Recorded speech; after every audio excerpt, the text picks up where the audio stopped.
that. And we will see if our bets are right. Well, obviously they are. The Zerg is going to win because we have a ZVZ. We've got FXO.Lucky against Sleep.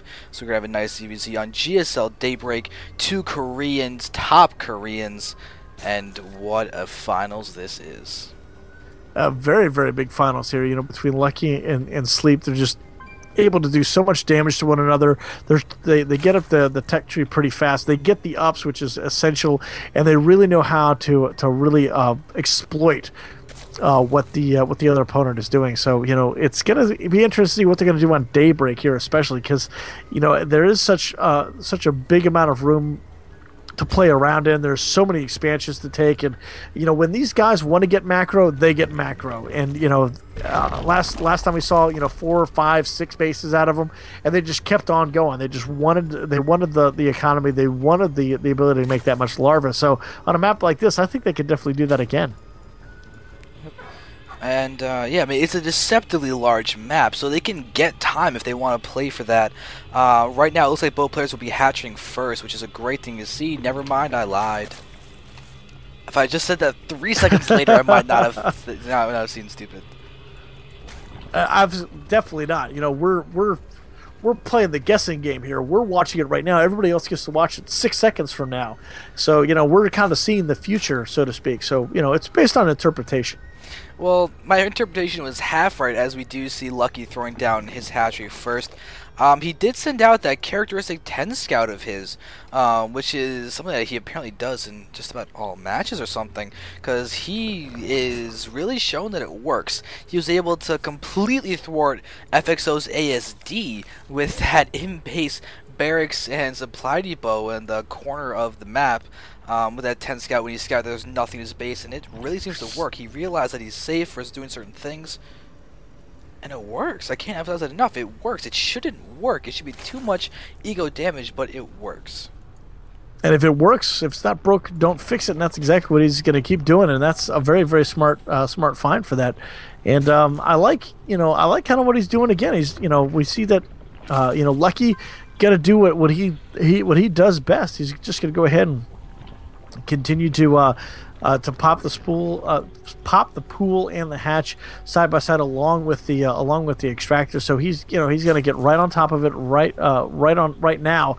And Sleep is just going to go out. He's going to have a couple of Zerglings, and then he's going to get his expansion right there to try and get his economy moving at this point. But all in all, they're kind of relying on what they do best. Time and time again, they just put this kind of stuff out, and it waits till about the 10, 12, 13 minute mark before you really start to see variations between the two, and that's when the game gets interesting. That's when the game gets really fun. I can't do the Slink Blade.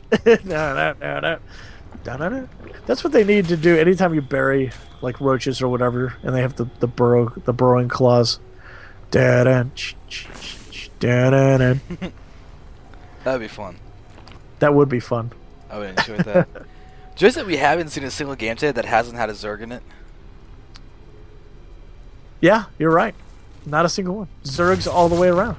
Yeah, it's been PVZ, PVT, and ZVP, ZVT, and ZVZ. Yep. Which is perfect. Zerg domination. Yep. But now we are seeing this Spunk RV move. Let's look at the gases. We see that a lot of gas has actually been mined by Lucky. Where's the Baneling Nest for? There's Sleep's Baneling Nest. For Lucky, here's his Baneling Nest. So they've both mined a good count of gas. They're going to be aggressive with Banelings, which makes perfect sense. But we're going to see that Sleep's been forced to actually make them defensively as opposed to offensively right now, as Lucky is at the front with his spine crawlers, and Sleep has also rebelled against the Terran presence on the map and killed that supply depot. Yes, how dare you put a supply depot on my map, Terran? So yeah, but now he's going out to take his little map control, and that's this is what he does. You know, if he goes in there with a quick probe, tests the defenses just a little bit, knows what he's up against, and I like that. He moves just the one in there, checks to see all those other banelings, and then pulls the rest of that army back. No need to needlessly sacrifice Zerglings to the baneling gods right there. So very, very smart move on his part, and at the same time, kind of gave Lucky a little bit of a good ego boost right there. Okay, I've thwarted them off. He saw the banelings that I had. He only saw a few of them though, so he doesn't know that I'm still stacking even more right there. My queens are hitting their injects. My larvae are going to start coming out. I'm going to start pushing, and I'm going to hit that nice little timing attack, and I'm really going to put the screws to sleep this time around. Alright, so we have a good count of Lings running forward and trying to be a little aggressive. Mostly just get a scout though, as they're going to be forced back immediately. Spinecrawler does poke one in the face, but not hard enough to kill it, much to the Swarm's chagrin, on at least half the Swarm's chagrin. Yeah, and I'm kind of amazed that they can survive a blast from the face of a Spinecrawler, because that would just hurt in my book right there. But now these four banelings are now trying to get a good scalp, but now it looks like these baneling on baneling hate crime. Oh, it's two of them exchange blows side by side, and it looks like two more might try to get this other one that they are just trying to play Space Invaders with at this point. But now forcing we're a cancel on the third. Ooh, wow. That's actually a really good trade for Lucky. One baneling for two is always good. He's trying to get to the third base. That's being assailed by those Lings. Does force a cancel. The drone then goes bye-bye, and banelings come in a little late to the show. Well, you know, and of course they're saying, well, it's better late than never. Well, no, it's not, because now we lost the drone. What are you doing? Get back out there and defend that. What are you doing? But yeah, now we're seeing a little bit of Zergling on Zergling action there in the center. Both of them pushing each other away, trying to get more and more map position. It's now Sleep is going to try to take the high ground, so to speak, and move around from the north, trying again to stop this third base from coming into fruition. But there's 5 roaches there ready to defend this with their lives, and 2 banelings there to do the same thing. But yeah, and back and forth action. Yeah, they're just not really doing anything, and this is a good spot for Sleep to put this Overlord. He can see everything going on, so he knows whether or not it's even worth it to move across the map. So very, very smart scouting path for him, and he's now moving around just to check to make sure he can drop his third without being harassed. Yeah, and Sleep's also getting his lair slightly faster than Lucky is, as Sleep is also getting down a macro hash. So we're probably expecting some kind of roach play from him, something that requires that additional larva, while Lucky seems like Lucky's to be going for some kind of muta play. All the gases are taken, and we're seeing as defensive units are being put over to that third. Which is going to be good, because there are a bunch of Lings waiting to go ahead and run in. But Sleep, let's see what he's going to be doing. His lair tech is now out, and he's not using it yet. Huh. Ooh, ow. That one Zergling runs in there and gets a face full of green slime from Lucky's roaches there. 1 shot, 1 kill right there from those guys. But yeah, now Sleep's just going to run around to the south side there, check to see that there's no army movement there. Not too much going on in the main bases yet. No real movement up there from either side into or away from the baneling tech at this point. We see the macro hatch going down for Sleep, but that's about it. He's not going with the standard Hydralis play so far. We don't see a Spire going down yet for Lucky. Looks like they're just going to knock down, drag out fight with roaches and Lings and banelings at this point, Xander. It would appear so. I mean, only Glier Constitution and +2 missile attacks are being researched by the players.